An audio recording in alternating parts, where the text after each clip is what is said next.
article read, nearly 3 years later, alleged BMF member indicted in Velvet Room murder.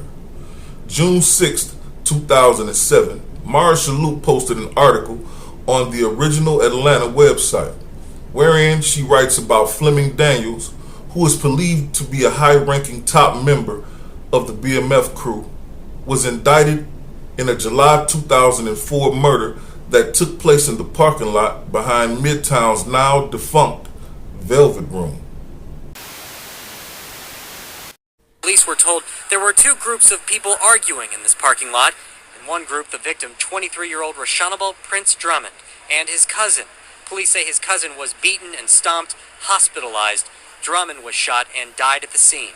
He was only 23 years old and he was a very good kid, okay? Somebody in City Atlanta need to tell me, Miss Shirley Franklin or somebody need to tell me what the hell is going on here, okay? Debbie Morgan's grief became anger after witnesses told her police and paramedics were slow to respond. But according to police dispatch, the call went out just after 4 a.m., and police were there almost immediately.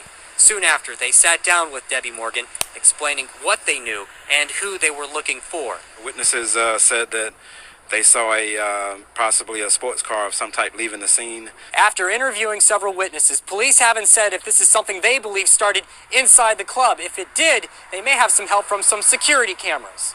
But if it happened behind the club, there are no security cameras, and the only thing police have to go on, a vague description from witnesses. In Midtown, Harry Samler, 11 Alive News. All right, peace. You already know where you at and who you rocking with, right?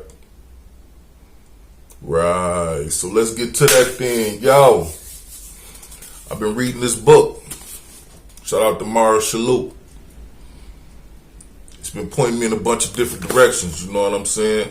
Highlighting it all, you know what I mean? And one of the things that was clear cut that everybody was saying about Meech and how he got home and everything else was that there was no violence attached to the case. But Maurice found a whole bunch of it, evidently. You know what I'm saying? Like, it's a lot of violence. The theory that there was no violence connected to BMF was capped, and I believe the feds knew that. It was just a matter of connecting the dots because they were saying a blanket of silence always surrounded BMF. And it was very hard for them to get witnesses to come forward, testify, and things like that. And if they did come forward, it would be hard for them to locate them afterward. You feel me? I ain't got nothing to say about that. but check it out, man. Today we talking about the Velvet Room murder. I believe his name is Rashannibal Drummond. And he was allegedly, well, I don't know if dog is convicted or not yet. You feel me? Because like I said, I'm reading the book and I'm reading from articles from 2004, 2007, and this and that and the other in a on a website called The Original Atlanta. And Maurice, the author of this book, happens to be a staff writer there and writes a lot of the articles. So, it says witnesses in the investigation told investigators that several members of BMF, including Big Meech, were at the Velvet Room that night. Now, that alone connects Big Meech and BMF to some violence. The violence that occurred that night at the Velvet Room. You know what I'm saying? In the early morning hours of July 2004, I think it's July 25th, 2004, as a crew of men were leaving the lot in a fleet of luxury vehicles, a Porsche SUV started backing into a man in the crowd, according to Atlanta police documents and witness statements. So they got witnesses as to what happened right then and there, as the police got statements. The man tapped the side of the Porsche to let the driver know he was there. Several men jumped out of the car. Within minutes, the man in the crowd was shot dead and another was in a coma. So, it says 3 years later, Fleming Daniels was indicted on murder, aggravated assault, aggravated battery, and firearms charges stemming from the Velvet Room incident and the death of Rashannibal Drummond. Now here's the thing. First and foremost, why did it take 3 years? Now, I believe at this time, Southwest T and Big Meech are already indicted in Detroit.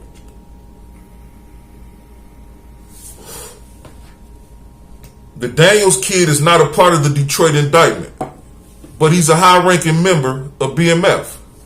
I believe second or third in command is Meech, J-Bo, and then Daniels, or Meech, Daniels, then J-Bo, one or the other. I believe they got him second or third in command by the Fed standards or whatnot.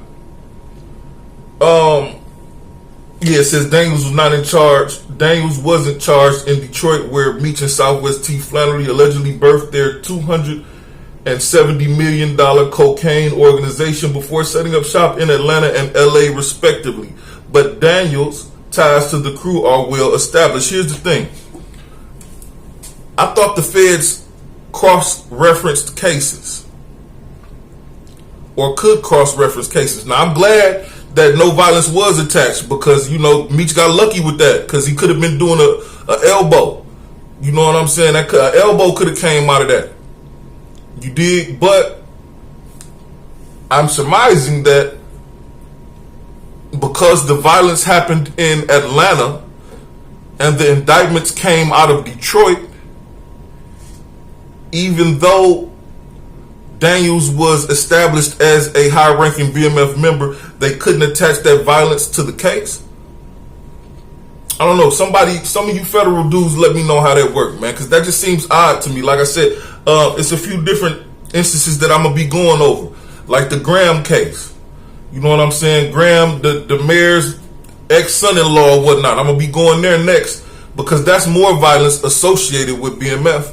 You know what I'm saying? But the BMF Atlanta. Now, I know BMF went through some things in Detroit. You know, we know the PA boys is tied in heavy to them. You feel me? As I was just reading about T. Stuck and them in this. Or what? And I'm going to get on that too. You feel me? We got a lot to talk about. This is a very informative book thus far. And so are these sites. It seems that Mars Shalhoub had all the pertinent information in regards to the case when it comes to detectives. Now, she is an attorney. She was an attorney, so it would make sense that she did. But I don't know, man. Jump in the comment box and let me know how you feel about it, man. From Atlanta to Detroit, is the theory that there was no violence associated with BMF Cap? Because I believe it is. You know, I mean, we see a lot of it. You feel me? But I just think that they lucked up in the indictments. The indictments came out of Detroit on drug trafficking. You feel me? Yeah. I think they lucked up in this instance, man. Let me know what you think about it, man. It's man, lost my train of thought. Peace to the 5% nation of guys and earths. Until we meet again, I'll be back.